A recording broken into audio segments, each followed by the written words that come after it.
Dear class, dear 31, 33 class, I shall now presume upon your patience to read chapter 15, quite a short chapter, of volume 4 of The Life and Opinions of Tristram, Shandy, Gent. I wish, says Tristram, I could write a chapter upon sleep.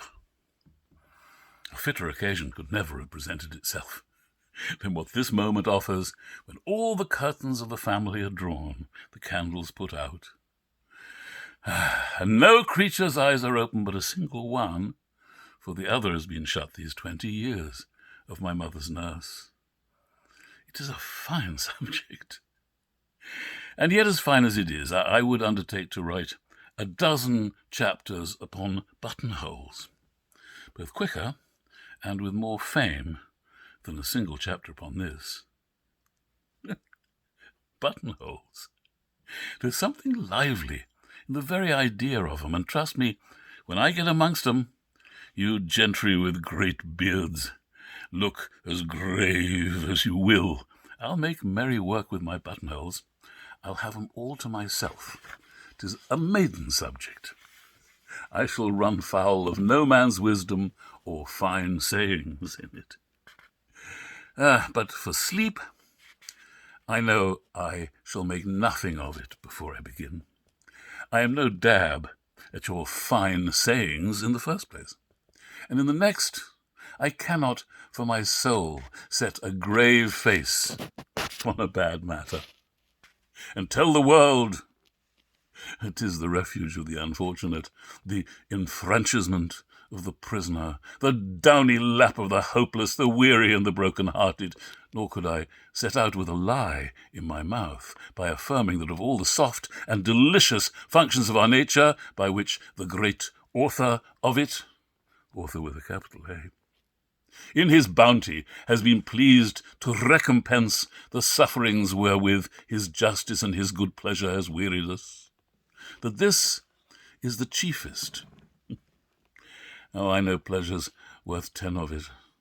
Or what a happiness it is to man when the anxieties and passions of the day are over, and he lays down upon his back, that his soul shall be so seated within him that, whichever way she turns her eyes, the heavens shall look calm and sweet above her.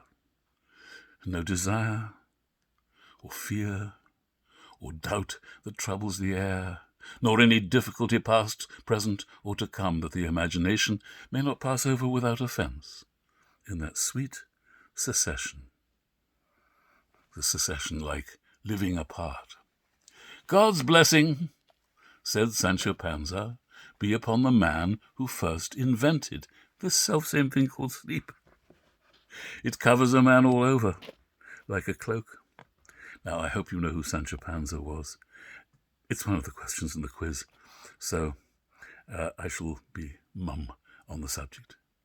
Now, there is more to me in this, and it speaks warmer to my heart and affections than all the dissertations squeezed out of the heads of the learned together upon the subject.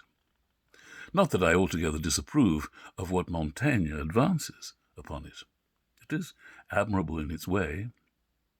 I quote from memory. The world enjoys other pleasures, says he, as they do that of sleep, without tasting or feeling it as it slips and passes by. We should study and ruminate upon it, in order to render proper thanks to him who grants it to us. For this end I cause myself to be disturbed in my sleep, that I may the better and more sensibly relish it, sensibly meaning feelingly in the 18th century. And yet I see few, says he again, of who live with less sleep when need requires. My body is capable of a firm but not a violent and sudden agitation. I evade of late all violent exercises. I am never weary with walking, but from my youth I never liked to ride upon pavements. I love to lie hard and alone, and even without my wife. This last word may stagger the faith of the world, but remember, la vraisemblance is Sterne's French is pretty good. La vraisemblance, as Baylet or Bailey says in the affair of Licetti or Licetti, I don't know these gentlemen if they're real, n'est pas toujours n'est pas toujours du côté de la vérité. And so much for sleep. So, apropos his being often quite happy to sleep not next to his wife, Montaigne says, this may be shocking to you, he says, but truth, in the sense of vraisemblable, the plausible, is not always on the side of the higher truths. So you have to accept that we don't always live by what is socially called for. We have our own vraisemblable, our own truth to life. And reading that, I do always reflect that poor Sterne, who seems to be otherwise, if take him as you see him, images of him that are left to us, and descriptions of him, a charming, witty, excellent person, he still managed to marry an unsuitable wife, as many do. And I feel that when he quotes Montaigne as saying that he likes to sleep hard and alone, sans wife, that Sterne is quoting this, knowing perfectly well that if his wife were to read this, and I actually don't know anything about her reading habits, she would certainly feel that this was aimed at her, or at least that Sterne was saying, there are times when I love to sleep on my own. And many people who dearly love their wife are not disposed to spend entire nights with them. For one reason or another, people have very different rhythms. For some women, it would be a great release not to have to sleep next to a snoring husband. And indeed, this is true vice versa. So it is sort of a secret withheld, I think, from the young, withheld from children, that sometimes married couples who absolutely adore each other sleep in separate beds and indeed in separate rooms, and that is the way they get best sleep. And this does seem strange, I think, to the young who are for whom passion is all, or should be, and who could not imagine willingly spending any part of a night separate from their beloved. It's just unthinkable. Why would one do this unless one was in disgrace or so drunk that it would be unbearable for the poor girl to sleep next to you, or the poor man. And yet it is amazing to me sometimes. I'm now carrying on a little like our dear author, although without his most excellent and justified fame and wit. But once you start reading aloud from Sterne, you start slowly to turn into Sterne.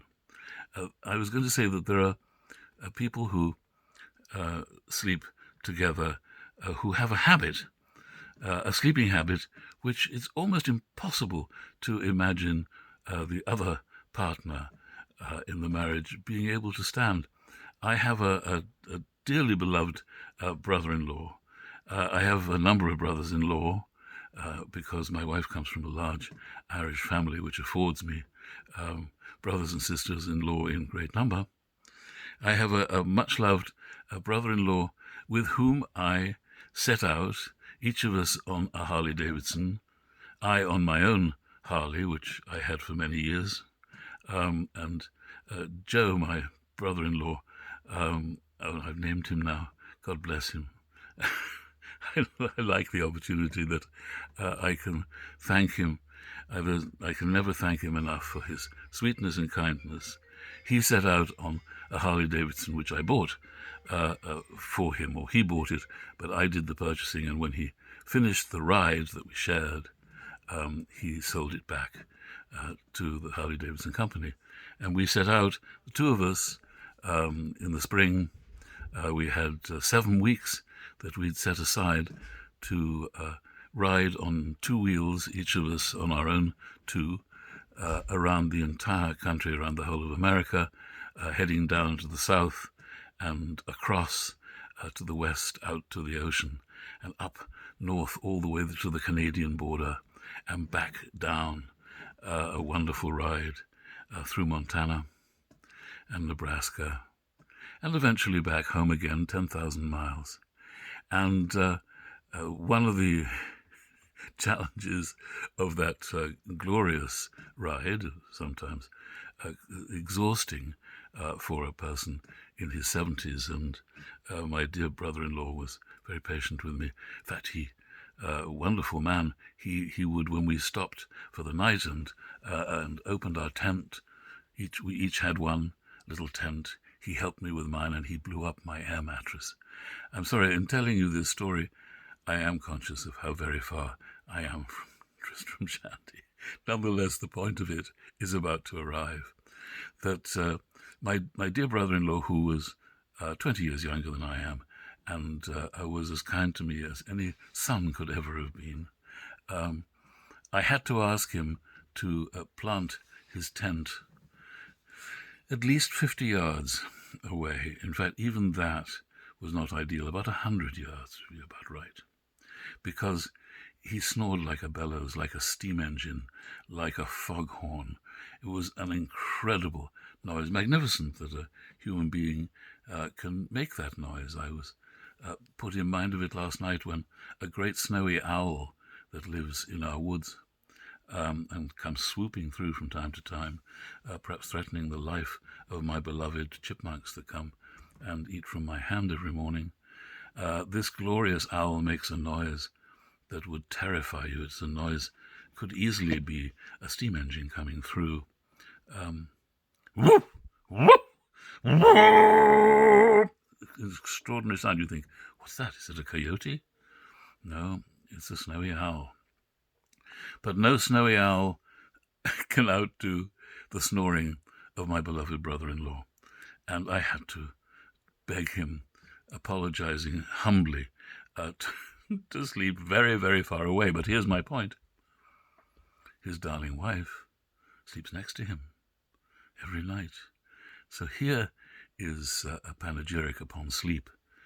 Sterne is saying, I'd like to write a chapter upon sleep. Well, so would I. And chief of it would be a meditation upon my brother and sister-in-law as to how my darling sister-in-law is able to manage sleeping next to one of the loudest sleepers and snorers you could ever possibly imagine. But she does it. God bless her. People make sleep a gigantic parenthesis, a gigantic envelope into which they can stuff themselves, disregarding not just being awake, but the noise that comes with being awake. That's how wonderful sleep is. Forgive me for amplifying Sterne's already quite sufficient chapter. And thank you if you're still listening, and if you're switched off, if you turned me off, and quite rightly too. Unfortunately, you're not there for me to be able to apologize to you, and thank you for making the right decision.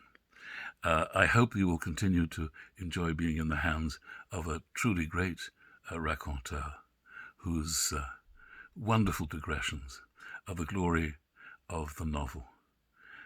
Enjoy, please, and keep safe, and make as few digressions into the street as you can possibly manage to do.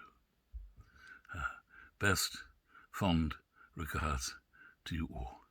Speak again soon.